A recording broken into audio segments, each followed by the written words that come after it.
Hello, everyone. The PC meeting, January 7th, 2025, 7 p.m. The first thing on the agenda is the election of officials. The election of the officials. I guess the first one we'll be looking to would be the chair. Like the nomination. Mike. Second. I'll second the nomination. We have to ask for comments. Any comments? No public comments online. Mike is all is in favor? Aye. That's it. Opposed? Great. The second will be the vice chair. Chris. Peter. Second that. Any opposed? No public comments? No public comment.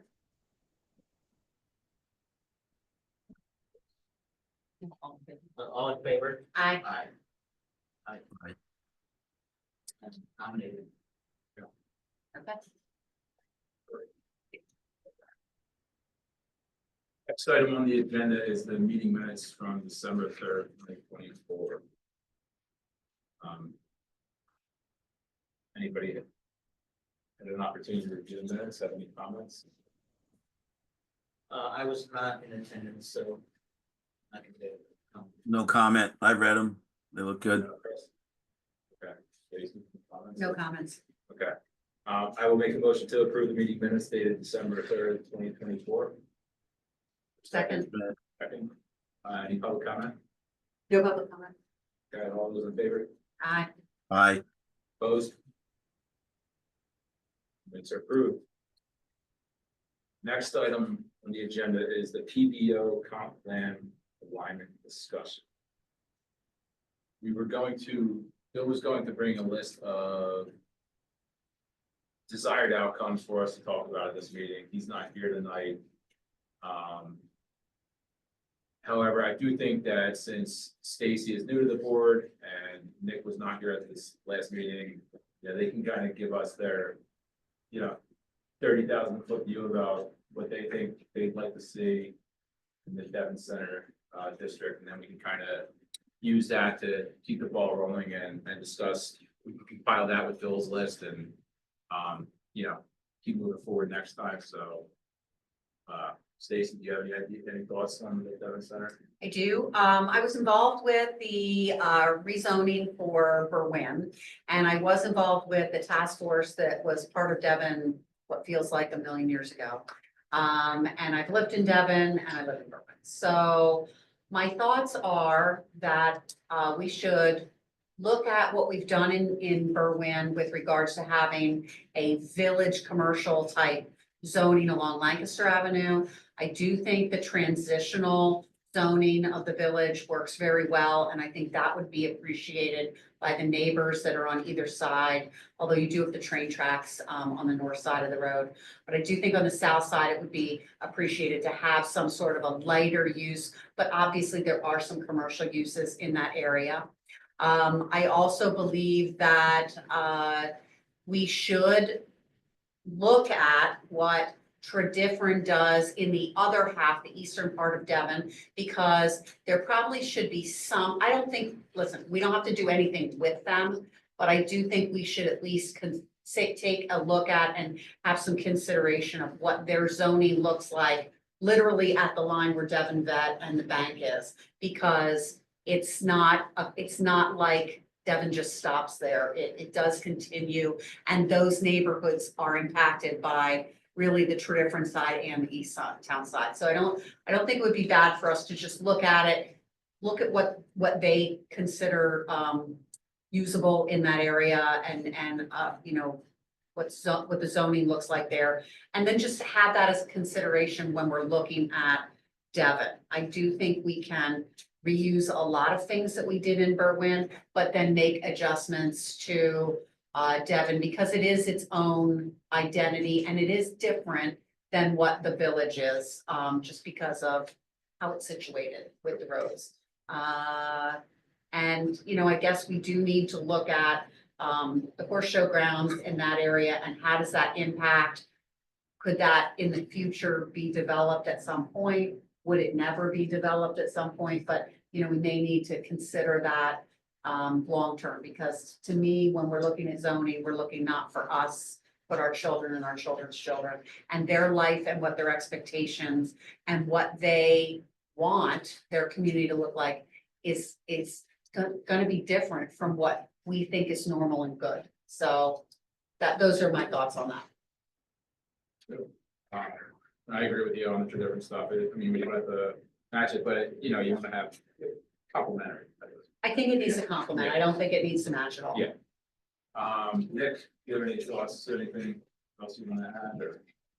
I mean, I agree with both of the points. I mean, I think, make sure we look at the comp plan, and make sure what we do it's in line with the comp plan, and if it doesn't include comp plan, see if we can change it or not.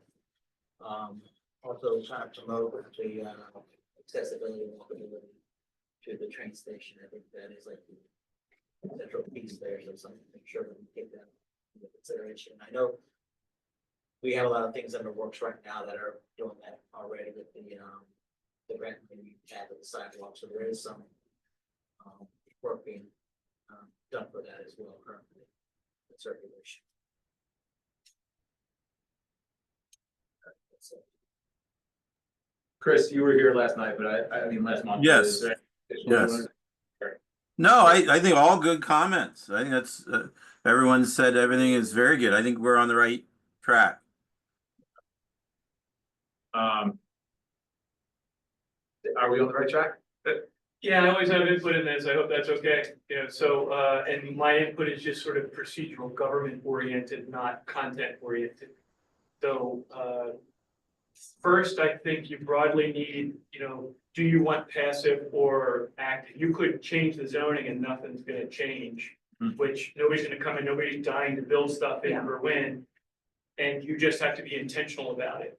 The alternative is, you know, if you, sometimes in these conversations, somebody wants somebody to build something for them. And the only thing that you have to offer that somebody will want to build something for you is density. And as a community, you're seemingly disinclined to allow more density. So, well, you, at least you have in the past. That's why, I mean, that's the decision for you. If you know, if you look at like what happened in Malvern, not what happened, what was built in Malvern. You know, that was a big, handsome project, right? That kind of looks like a, you know, what you want in a village. The density is very large relative to what you can have in your VB now. If your VB is an indicator of what you want as a community. So you're, as a community, disinclined to invite density, at least that's the way I see it from the actions that you've taken over the past few years. If you accept that, then there's a chance that what you do is you change your zoning to facilitate village-like zoning, but you're not incentivizing anyone to be part of it. That's okay. It just means that when something gets built, it will be built with the village vernacular instead of Or the, it won't be built. well, that's the, it hasn't been built yet. So, and it's not really being built in Berwyn itself, correct? So I'm not saying one is better than the other. I'm saying that's a choice, a policy choice that you all have to make. If you keep the current density, my sense is the pace of development will be the same, which is not a very high pace, correct? Okay, so that's the one item. Then I'm gonna call what are the constraints that this is the reality of your world, and these are constraints like weather is constraint or gravity is a constraint. One is the horse show and its relationship to its zoning. Very easy for us to sit here and say, hey, that should be zoned blank. Entirely different if you're gonna change somebody's zoning, so you have to be conscious of the ramifications of changing their zoning. Second, it's the same with the PBO. You have only, you know, for all intents and purposes, you have one PBO area. And if you eliminate it, you change it so much that you don't have it, then you're gonna have some issues with those uses. It's my understanding that those property owners were some of the property owners that were dissatisfied with the last round of prospective changes. So they become, you know, it's a choice, it's a policy choice for you as a community. You know, when you're trying to draw a line, you might say, hey, I'd rather have the line here, but boy, that's gonna be a big fight, why don't we move it over here instead? Right. And then the third one would be the residential, like if you, there's gonna be a whole bunch of people who are gonna have a lot of questions if you take a swath of that, you know, residential that's been residential for 70 years and you decide to make it something else. Right. That doesn't mean you don't do it. It means if you do it intentionally with awareness of the ramifications of it. So those would be three complicators. Then I would say, this is what I would say is the easiest way to your outcome, but it might not be the outcome that you want. So, the easiest thing to do is to take the village zoning, modify it slightly to fit the unique area that you're placing it, and then draw another boundary around that intersection that considers all those components. That's relatively easy to do.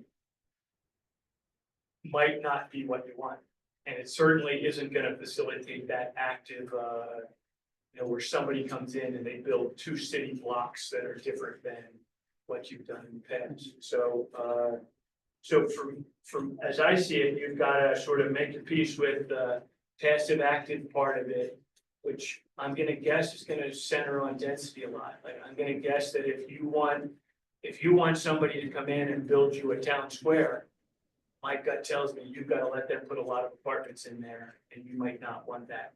Then I think you just got to, whatever you do has to, you know, be aware of the constraints.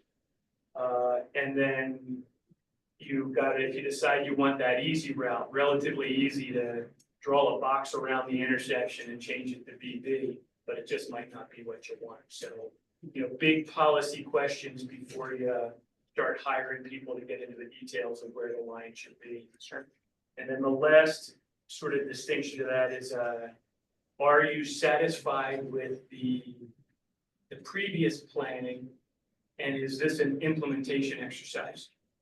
For me, as an outsider looking in, it's an implementation exercise. You had lots of time, you had lots of open houses, and you know, you had the public sessions where people provided their input. I don't think you need any more of those. I think you need to take the output of them and decide those big policy choices. And then the deliverable is, the deliverable to the board is a narrative, a page to 2 at most saying what you want, a sketch of where it is so that they have a sense of whether it's an exercise worth pursuing. Then if it satisfies your scrutiny and the board's scrutiny, then Colleen and I help you and the board put it, and Tom assists us in making that actionable for you. So that's what I'm here to try to help you take an intangible concept and convert it into tangible steps. To me, those are the immediate tangible things for this exercise. I hope that was helpful. Very. So my question would be, can we get from those meetings, are you talking about like when they did the task force and everything and they were pulling people in? Can we go back to those and get that information so we can look at it? Yes, and- it's all memorialized and available. You know, it's a little bit of an archaeology dig for us. We would Okay. have to get that for Okay. you, but it's the sort of thing we can do for you. And it's you know, it's memorialized in reports and PDFs, and you know, I've seen a lot of it, so it's out there. I have something too, I just don't know like what part is relevant, Yeah, which it's- one's current, you know? Zoning task force was 17. Something like that. It ended, I it think started before I got here and it ended when I was here. So it was a multi-year process, right? Predates the comp plan, Yes, it does. so the comp plan. Was it part of the comp plan process? And resulted in the plan? I think, I came in the tail end of it, I think, and I came on board 2019. I feel like that was a separate, yeah, I mean, a separate process. we could kind of look at it, but I mean, I think, maybe following the comp plan would probably do more. Yeah, I would think the comp plan would be the current document. Outsider looking in, I see the Devon Center, what the community said they wanted in the Devon Center planning to be lockstep with what they said in the comp plan. And that's part of why, there's a tendency in this, hey, the first step is let's hire somebody, we'll pay them $105,000 to set up the process. If you want, you can do that, but I think you did that twice. Yeah. And I think what you want to do is take the output from those two processes and implement it. No more deciding whether you want a village. You've already decided that. Yeah. Now it's how is it that you build it?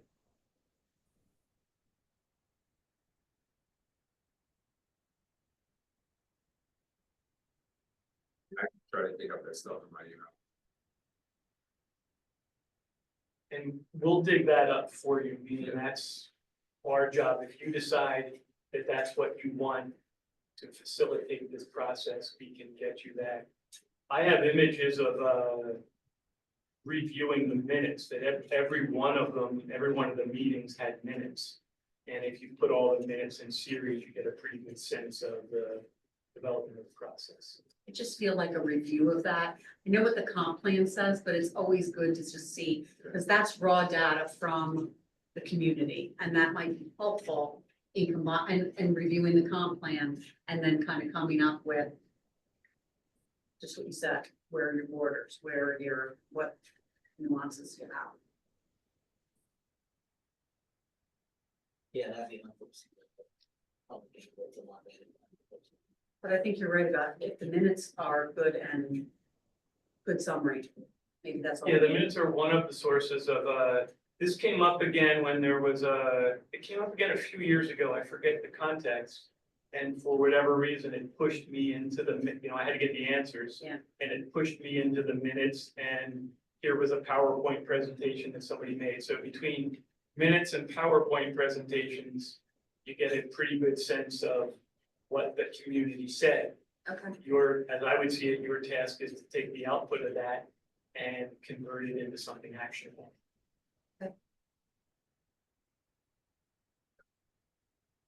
Chris, do you have anything else to add, or?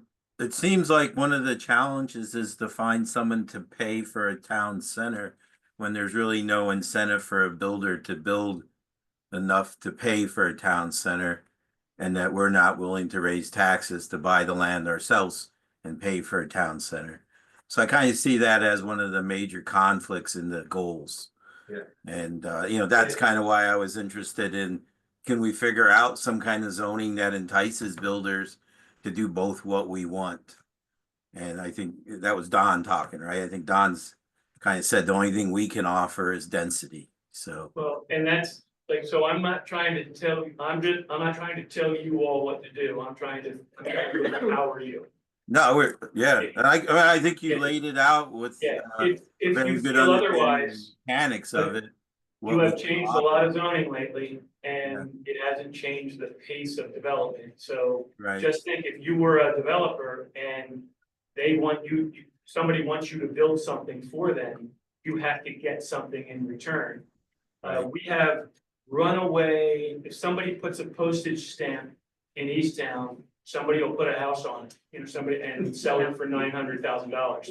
Yes. You have runaway residential opportunity here, that you're getting to the point where you won't have, you might already not have a spare lawn, all your 4-acre properties with a single house are becoming 4 1-acre properties with 4 homes. That opportunity is runaway. The residential opportunity is runaway. The non-residential is few and far between.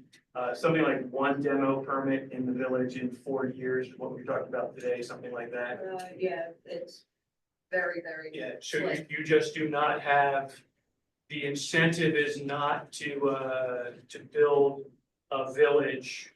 The incentive is to build residential houses. I have a feeling that's what the developers want out of you. And as a community, you've indicated resistance to that. You changed, even in the village, the density was downgraded from what could have been to probably half of what it could have been. That was just probably 3 years ago. Yes. So you can still build, that's a village density. A lot of thought went into that value. It's a village density at what is assigned in the village. But I think it would indicate that it's not enough density to incentivize somebody to come in. So I would disagree with you. I don't think there was a lot of thought put into it. I think it was reactionary to a community outcry that it was going to be overbuilt in our village. Okay. So I would disagree So, with and how, smart people but disagree all the it time. all came out to the same thing, which is about half of what the density was. That if you provided a project and met all of the other requirements, the density was controlled in a way, and people didn't like that or want that. They wanted a number, so Yes. we got a number, Yeah, we got a number, and the number's probably half of what right? we thought it was. So I will just respectfully say I thought it was very thoughtful, Okay. regardless of whether it's right or wrong. No, thought it no, was I understand that. Yeah. But just what Chris is saying, it makes it hard to entice anyone to come in and look at Devon and say, wow, this is a really great opportunity for me to develop a property. Because they also, they're in it to make money. I mean, this is Yeah. what it is. And that's the tipping point, whether that's enough to incentivize, if you look at Ardmore and Bryn Mawr, Wayne, apartment complexes, relatively high density, high relative to East Town.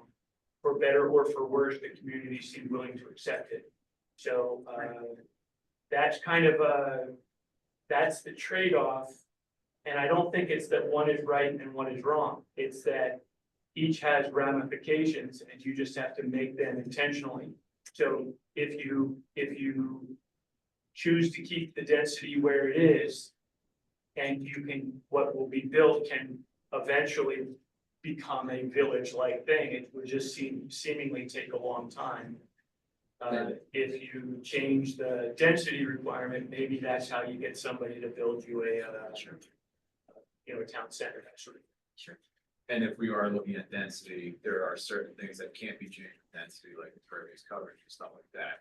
You'd have to look at increasing heights actually, as opposed to reducing the amount. Yeah, I would say heights are a key. You're right, that's all, when I use the term density, I mean mechanisms to get more Yeah, units. we can't increase the amount of coverage on the lot. In large part because it's already set at 96%. It's pretty high already. Yeah, so or it's already like in the village, it's already 100% for, with very little setbacks. Yeah. So your village zoning is rational village zoning. It will produce village development. It just will do it at a development at a pace where it hasn't had investment yet. And who knows why, nobody can know for sure. Sure. Are we able to look at parking? Well, you're able to look at, you're able to look at anything. I believe that the changes that you made to the village parking requirement were very sensible and very aligned to the mission that you all had, meaning you took the parking requirements that are village friendly and you basically set them to 0. So that if somebody wants to build something that is village friendly, they have no commercial parking requirement. But they still have residential Yeah, requirements. and residential is relatively easy to park. That's the logic For sure. behind, commercial is very difficult. Commercial dominates the lot. Residential gets tucked into the corner and you don't even know it's there. So, my gut would tell me that if you want some kind of village around the Devon Center, that parking, that sort of parking requirement would be essential. If you have suburban parking requirement, you will have suburban style development. There's no alternative to it. And if you adopted the village requirement to pull them over, my gut would tell me you'd be 99% of the way to, 98.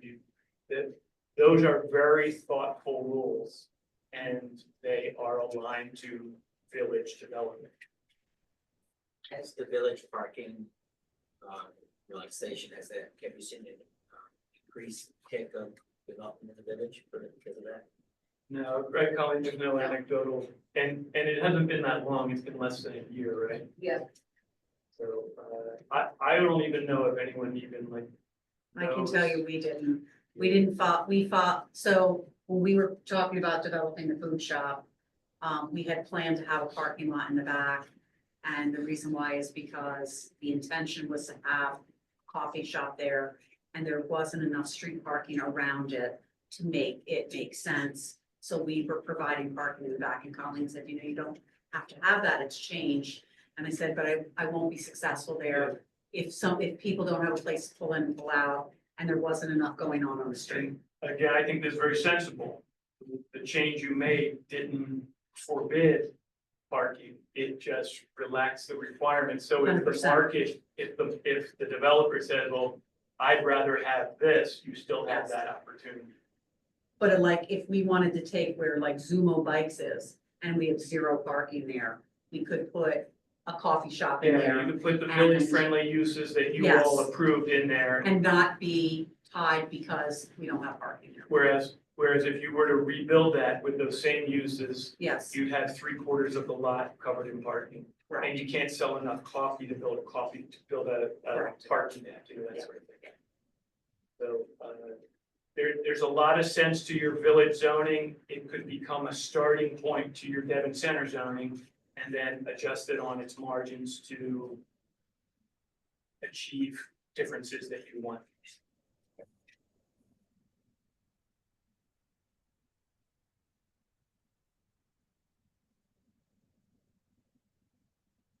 I think we're on the right track,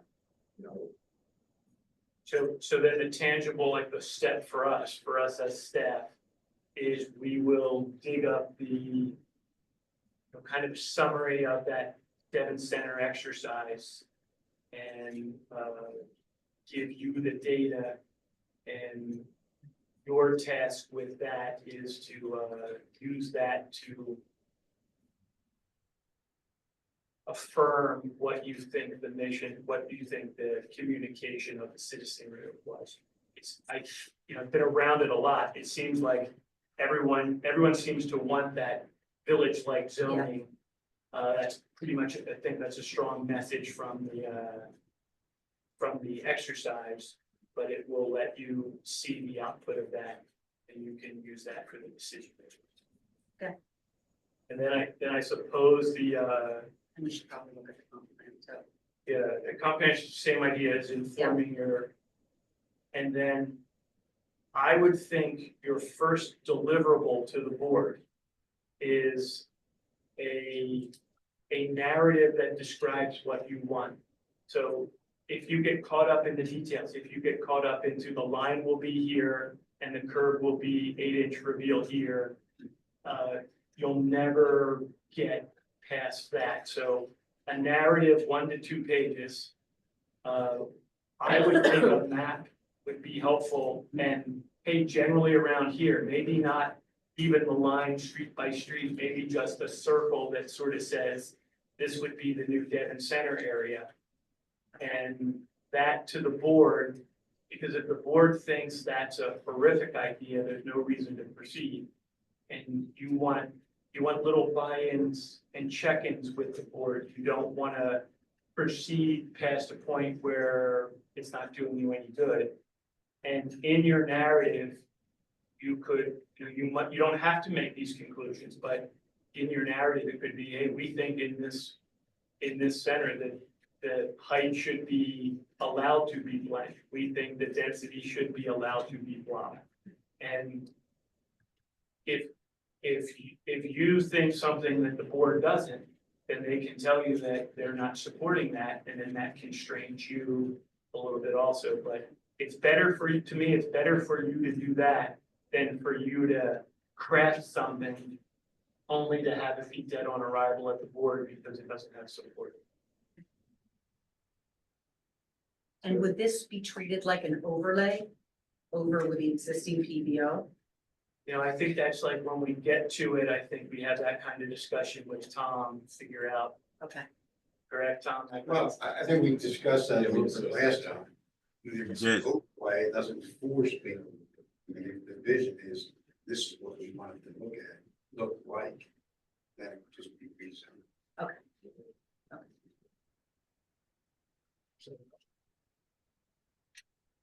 Great. And Tom, an overlay is like options inside it, is that what an overlay is? Right, and you don't have to use the overlay. You know, Yeah. somebody would only use the overlay if it's attractive. If there's density, if there's something else that makes it attractive. That may depend then on what those key factors are that we're suggesting as to how you proceed. Correct. But it seems to me that if you have a vision. Yeah. Of what you want Devon to look like, then it makes sense just to rezone. Yeah, Okay. because what, To basically force people. yeah, Yeah. so what could, with an overlay, if the overlay was attractive, somebody could come in and build the vision that you want. But they could also say it's a great spot for, a conventional convenience store with a big enormous parking lot in Right. front. And your PBO zoning is basically suburban zoning. So Yes. absent changing it, you'll get suburban style development. Got it. Good. Okay, with that, next item of business is liaison reports. Do we? So you know, I was kind of the historical commission liaison. What was Paul the liaison for? We need to, we just like reappoint people to. be the liaison for- I believe Paul went to the historical commission Okay, meeting. I don't know if he attended every meeting, attended just via Zoom or what. Okay. But I'm pretty sure Paul did. So I think at one point it was, that was for the board of supervisors as well. So the board of supervisors, everybody took a turn. We were rotating for the Yeah. board, for the board. Yeah, and I think Paul was solely historical commission.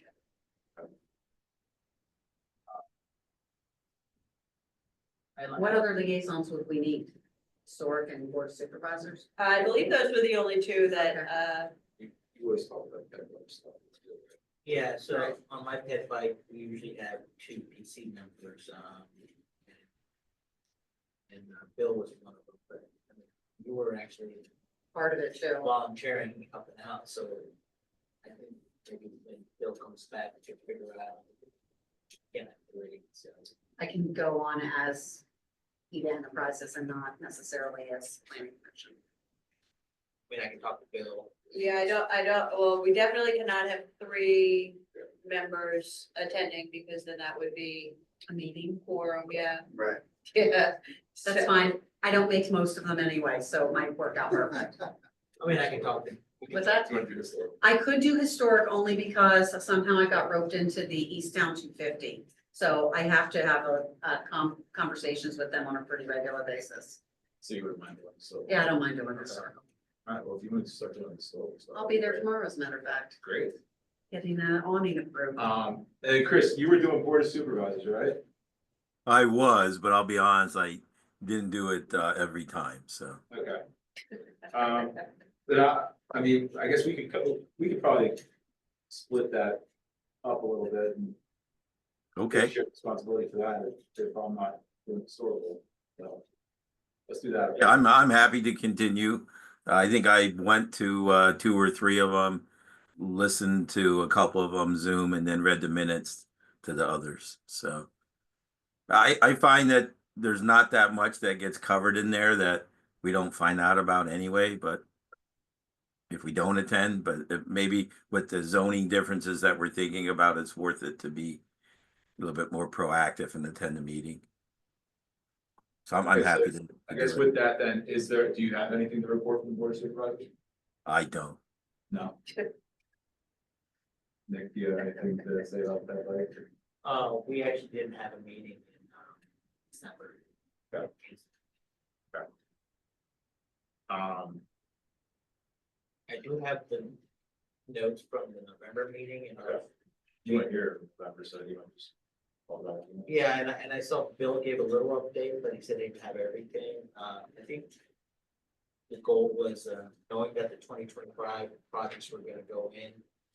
I guess the workshop just wanted to make sure that the work we're gonna do in 2025 will be something that we, you know, making sure that we are timely looking at projects and making sure that we bring it to this board to be implemented in 2026. So, some of them are, that were kind of still, in the works for the, I think we're still looking at the Y area with circulation there. And that did include also the 52 in Sugartown. There's we're gonna not just the Y, but just connectivity to the train station going in that direction. We did talk with Stacy regarding talked to the board about beautification of signs. I have it on my notes like the Lancaster Waterloo near the post office, the entire Blessing Ridge and Lancaster. The one by Devon. Yeah. I talked to John about that. That always was controlled and taken care of by the township.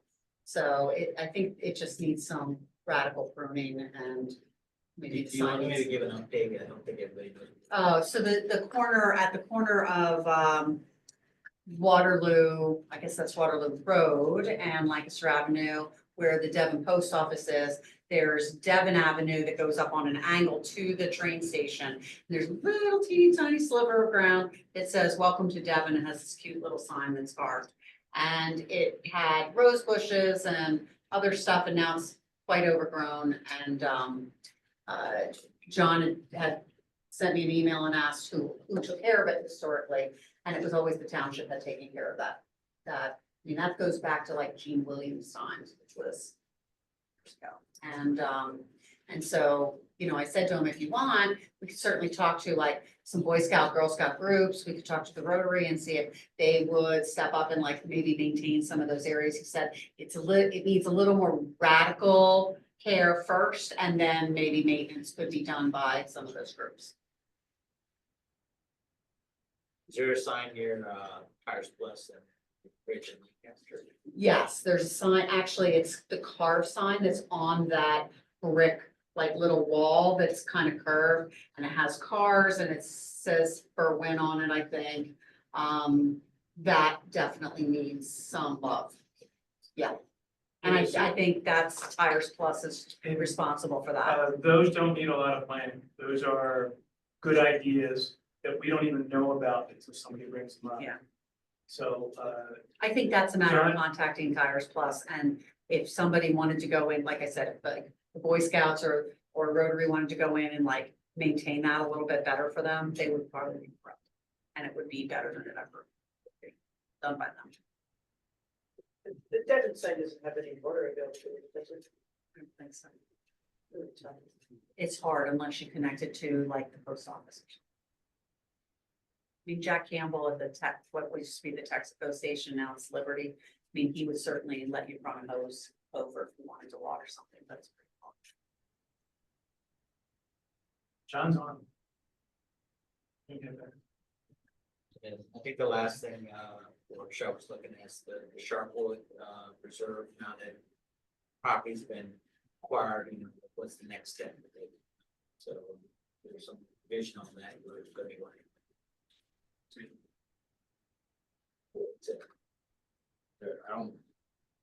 I watched the historical commission meeting. I don't remember what it was. There wasn't anything really pertinent. It is recorded now. I watched it live. Oh, okay. Yeah, it wasn't recorded. Sorry. They don't report the historical. Okay. Next order of business is public comment. Do you have any public comment? I want to say, as a public, I was happy to see the speed sign go up on Berwyn Paoli Road, that electronic thing that tracks your speed. So whoever did that, thanks a lot. Because I live right around the corner. If you want to send me or Colleen a little email, we'll get it to the police department. Yeah. And I bet that's valuable feedback. So, Okay, yeah, I will be happy to do that. Yeah, Any other public comment? Colleen? Yeah, no public comment. All right, now, next meeting is Tuesday, February 4th. It's the quickest planning meeting ever. Yeah. It's awesome. Do we need motion? Yes. Okay. All right, adjournment. I need a motion to adjourn. Anybody? Make a motion to adjourn? Sure, I'll make a motion to adjourn. Okay. A second. Second. I came from the sewer authority. They're 20 minutes. All in favor? yeah, they know how to take care of business there. All right, Meeting's adjourned. See everybody next. thank month. you guys. Have a great night.